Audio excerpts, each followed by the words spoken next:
안녕하세요. 강원도 강릉은 지난주부터 약간 시원해지기 시작하더니 밤에는 이불을 덮고 지낼 만큼 선선합니다.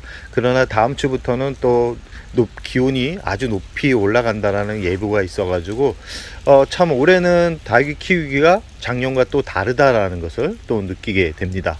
닭을 키우면서 매해 정보를 알려드리는데 이 정보가 매해 업데이트가 되어야 될 것 같습니다. 작년과 올해는 또 다른데요. 작년 7월에는 너무 더워가지고 다육이들이 너무나 힘들어 했는데, 올해는 제가 살고 있는 강릉 같은 경우는 그렇게 날씨가 고온이 올라가는 날이 그렇게 많지는 않았습니다. 그러다 보니까 다육이들이 그나마 잘 견디고 있는데요. 그래도 가끔은 뿌리가 약해가지고 무너지는 다육이들이 보이는데, 무너지는 다육이들이 보이면 그대로 두면 안 되고 빠르게 치료를 해줘야 된다라는 말씀을 드리고 싶고요. 오늘은 그냥 다육이 일상적인 이야기를 하려고 이렇게 영상을 찍은 건 아니고요. 오늘은 절대 하지 말아야 되는 그런 부분 한 가지를 알려드릴까 합니다. 이 한 가지만 제대로 알아도 다육이를 건강하게 아주 오랫동안 키울 수 있다라는 말씀을 우선 드리고 싶고요. 다육이를 키우면서 처음 여름을 나는 분들 같은 경우는 참 힘든 여름이 될 것 같다라는 생각을 해봅니다.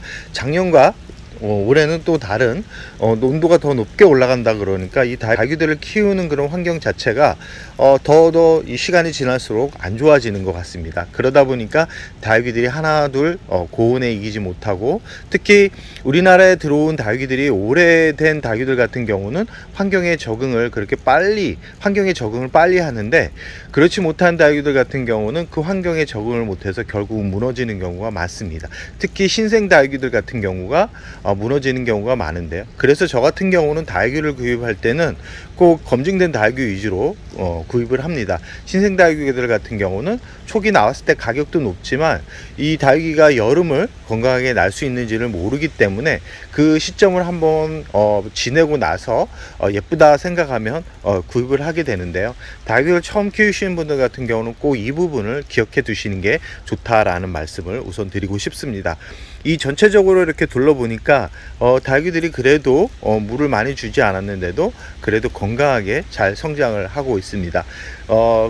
똑같은 건 뭐냐면, 여름에 약한 닭이들 같은 경우는 결국은 또 여름에 약하구나, 그리고 여름에 강한 닭이들 같은 경우는 역시 여름에도 아직까지 강한 모습을 보여주는구나를 매해 느끼게 됩니다. 그래서 제가 영상에 많이 다뤄드렸는데요, 닭이를 오래 키우고 싶은 분들 같은 경우는 여름에 좀 강한 닭이 위주로 키우는 게 좋다라는 말씀을 드리고 싶고, 그럼 어떤 이야기를 해드리려고 그러냐면, 닭이들이 아프기 시작합니다. 특히 여름에 아픈 그런 닭이들 같은 경우는 빠르게 화분에서 분리를 하는 게 좋은데요, 가끔은 이 분리된 난 후에 흙이 아까워가지고 재사용하시는 분들이 있습니다. 이 닭이가 이 가장 위험한 게 뭐냐면 흙입니다. 이 흙이 별거 아니겠지라고 생각하시는 분들이 있는데, 건강한 흙과 건강하지 못한 흙은 눈으로 보이지 않습니다. 그러나 이 건강하지 못한 흙은 결국은 뿌리에 속에 곰팡이균이 내재되어 있기 때문에, 또 다른 다육이를 심거나 아니면 아팠던 다육이를 치료를 한 다음에 그 흙으로 또 심어주면 결국은 똑같은 그런 병이 또 진행된다라는 말씀을 드리고 싶습니다. 특히 이 여름 같은 경우는 이 바이러스성 질병이나 곰팡이병이 많이 생기는 그런 계절입니다. 특히 깍지벌레가 많이 생기는데요, 이 깍지벌레가 한번 생긴 그런 흙들을 아무리 살균을 한다 그래도 또 알이 부화되면서 결국은 또 이 깍지벌레가 생기거나, 아니면 곰팡이병 같은 경우는 물을 주면서 화분 속 습도가 오랫동안 머물러 있으면서 결국은 또 곰팡이병이 다시 생기거나, 그런 경우가 반복적으로 발생을 합니다. 그렇기 때문에 항상 말씀드리는 건 뭐냐면, 이 다육이 흙은 특히 건강했던 흙 같은 경우는 재사용해도 큰 문제는 없습니다. 그러나 별로 추천드리고 싶지는 않습니다. 왜 그러냐면, 화분 속의 흙은 보통 3에서 4개월 정도 지나면 영양분이 다 빠져버립니다. 결국은 인위적인 영양제를 주어야지만 또 건강하게 성장을 시킬 수 있다는 것은 아마 닭을 키워보신 분들은 누구나 다 알고 있는 부분이지 싶습니다. 그렇기 때문에 저 같은 경우는 소형 화분 같은 경우는 6개월마다 귀찮지만 분갈이를 해주고, 그 나머지 흙은 다 버리라는 말씀을 드리는 건데, 건강하지 못한 그런 흙을 재사용하면 결국은 어떻게 될까요? 결국은 다육이들은 더 힘들어지고, 다육이들은 살 수가 없는 환경이 만들어진다라는 말씀을 꼭 드리고 싶습니다. 그래서 항상 말씀드립니다. 이 건강한 다육이를 계속해서 구입하는 것보다 건강한 흙으로 다육이 환경을 만들어주면서 더 건강하게 키우는 게 더 다육이를 키우는 데 있어서 즐거움을 더 느낄 수 있다라는 말씀을 드리고 싶습니다. 그러나 또 가끔은 위에 이 마감재로 사용하는 마사는 사용해도 되지 않을까요? 라는 말씀들을 하시는 분들이 있는데, 마사 부분 같은 경우는 전자레인지에 돌려주거나 아니면 소독을 통해서 재사용을 해도 되지만, 결국은 저도 추천드리고 싶지는 않습니다. 건강한 흙에서 영양분이 빠진 흙에서 마사만 분리해 가지고 마사를 깔아주는 거는 뭐 별 문제가 없지만, 이 건강하지 못한 화분에서 마사를 제거를 해서 그 마사를 또 재사용한다는 것은 그렇게 추천드리고 싶지는 않습니다. 경험적으로 봤을 때 그런 부분에 있어서 문제가 가장 많이 발생을 했다라는 말씀을 꼭 드리고 싶습니다.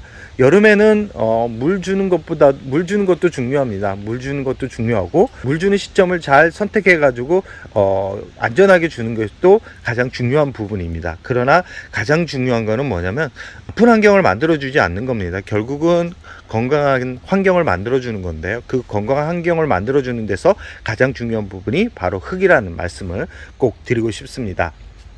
좀 식물들이 힘들어합니다.